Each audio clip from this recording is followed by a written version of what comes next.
glad you're here.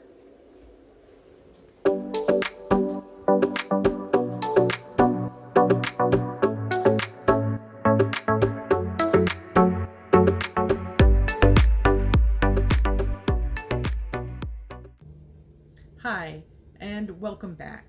We are going to continue our conversations around the stages of recovery that we have been talking about for the last 2 or 3 videos. We had our overview video on the stages of recovery. The first stage, soundings, we've talked about that. The second stage is exploration. That was our third video. And today we're doing our fourth video on the stages of recovery, and it's the mitigation stage.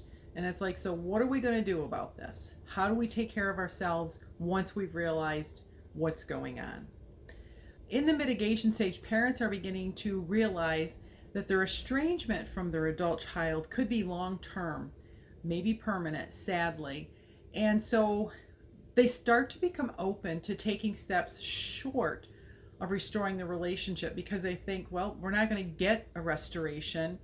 What do we do to feel better? How do we limit the damage that the estrangement's causing in our lives?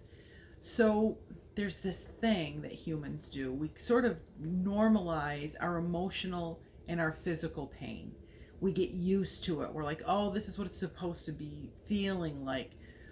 And so what happens with that is many estranged parents don't realize the scope of the impacts that estrangement is having on them until they're actually walked through a comprehensive assessment about where they're suffering physically, emotionally, mentally, financially, socially. So this awareness, this growing awareness is really important because it helps to recognize that they have to take seriously the need to reclaim their lives. So this is probably the most difficult stage because it requires acknowledging the loss. And acknowledging it can be difficult because then we enter into a grieving process. And that grieving process is really ambiguous because we're just uncertain, is our adult child going to return to the relationship at some point? It can feel like you're giving up prematurely, especially if you haven't really accomplished the work of the exploration stage and feel like, man, I've made every reasonable effort at reconciliation. So mitigation is not giving up. It's taking care of the emotional, physical, spiritual, financial, social damage that has happened as a result of the impacts of the estrangement. It's not giving up. And it also, though, it's not a move towards reconciliation. It is a beginning of caring for oneself. The move towards reconciliation is different, and reconciliation process is enhanced by going through the recovery process. But the mitigation stage is really the beginning of when we start to take care of ourselves in any situation. And in recovery, it has its own special flavor, if you will. Part of it we just mentioned is acknowledging the loss, but it's not giving up. But what it means is that for today, estrangement is my reality. It might not be this way tomorrow. It might not be this way next week, next month, or next year. There are expectations that the next holiday, the next wedding, the next family reunion, or the next major illness will surely bring our child back into relationship. And that only sets us up for hurt and disappointment because unless they have said that's what's going to happen, you can't plan on it and you're going to be hurt again. So the mitigation phase is also made very challenging by the fact that it is very difficult to successfully navigate through it without support. Now that support as you're working through the mitigation stage can come from a professional therapist, a peer group of other estranged parents, somebody who really gets it, a best friend, a clergy person who may get it. But sadly, especially for males, but for many parents, expressing vulnerability and asking for help is like a major assault on the ego. So, opening themselves up to a process that intentionally avoids brainstorming fixes and focuses on being present to their own feelings and the feelings of others as a partial solution can be very, very difficult. So, in this stage, there are growth opportunities. Those growth opportunities are myriad, but I'll mention a couple of them here. So, in this mitigation stage, one of the growth opportunities is reflecting on the damage estrangement has caused you. Again, emotionally, spiritually, physically, socially, financially, and learning how to identify your own emotional needs and get them met is also some growth opportunities. So, why is this growth? If we are reflecting on the damage that's been caused to us in those many, many ways, then we become to realize just how deeply this is affecting us and that we truly do need to move into a way of taking care of ourselves. And learning how to identify how to get our own emotional needs met at times of crises is really, really important. And that's an opportunity for growth. If you are not good at asking someone to help meet your emotional needs or for you to learn how to meet your own, this is an opportunity to learn how that is done. And so with the growth opportunity met, if you should meet that, that better prepares you for reconciliation if that's a part of your future. But if it is not for today a part of what's going on, it's a healthy way to be dealing with what's going on in your life. So signs of growth that are in this mitigation stage is entertaining the idea that there might be some validity to this idea, that you growing personally may help the relationship with your child. Recognizing and acknowledging, maybe there's something to this. Maybe I should explore what that is.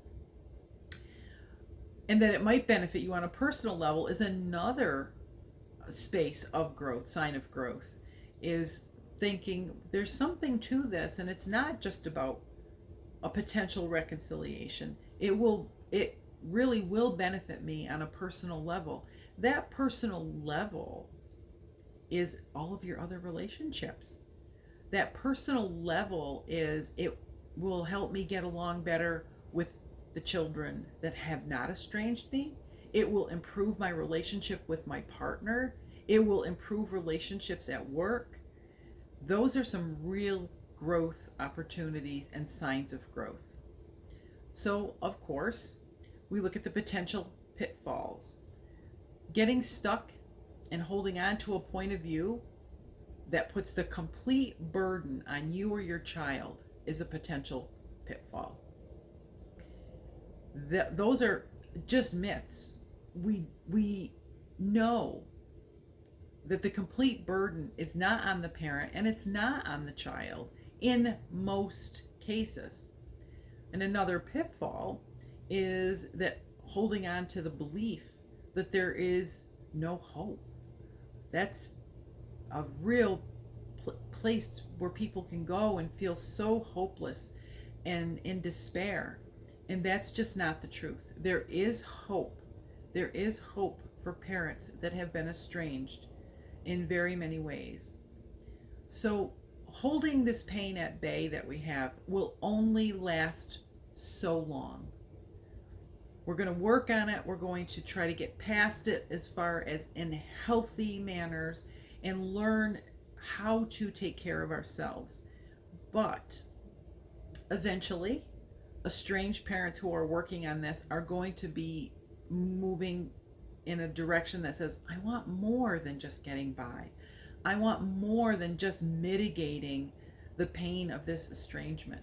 And so it's going to be, I want fun. I want to enjoy life without feeling guilty for enjoying life. And so that will move us to the next stage, which is the plasticity stage. And we're going to talk about that in the next video. Let's talk a little bit before we get there, though, because there's this little stage that could happen between the mitigation and the plasticity stages.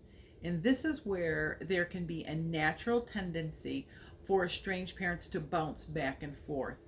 So they're going to be bouncing back between mitigation and plasticity, and then back to mitigation, and then up again to plasticity.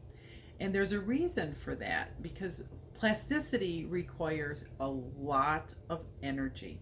It requires real inward looking at beliefs we've held for a long time and things that we have thought were true and now are feeling strong enough to question how true are they or do they have to be.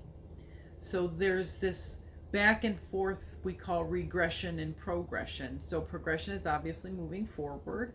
Regression is when we fall back to mitigation and we're just doing self-care that holds us in place, and we're not losing ground as far as our physical, spiritual, mental, financial situations. We're not losing ground, but we're not gaining ground either. So the plasticity stage is where we're headed, and we can bounce back and forth between that. So when we meet next, their next video will be about the plasticity stage. The energy that's required in that stage is because we will be challenging some really deeply held perspectives and worldviews. And it may not be sustainable for us to hang on to that change without some rest periods. And falling back to the mitigation stage is a rest period. It's not a bad thing, it's a rest period so that you can kind of come to grips with some of your new ways of thinking about things and then gain some energy to plunge ahead again. So there is where the relief is when we have peers, when we have belonging to a group, maybe a peak group, where we can share and listen, and we can reaffirm others and they can reaffirm us in the basic dignity that we all have, and recognize that we're all flawed, every one of us in the human state. So join us for the next video when we will talk about the plasticity stage in the recovery cycle. Thank you.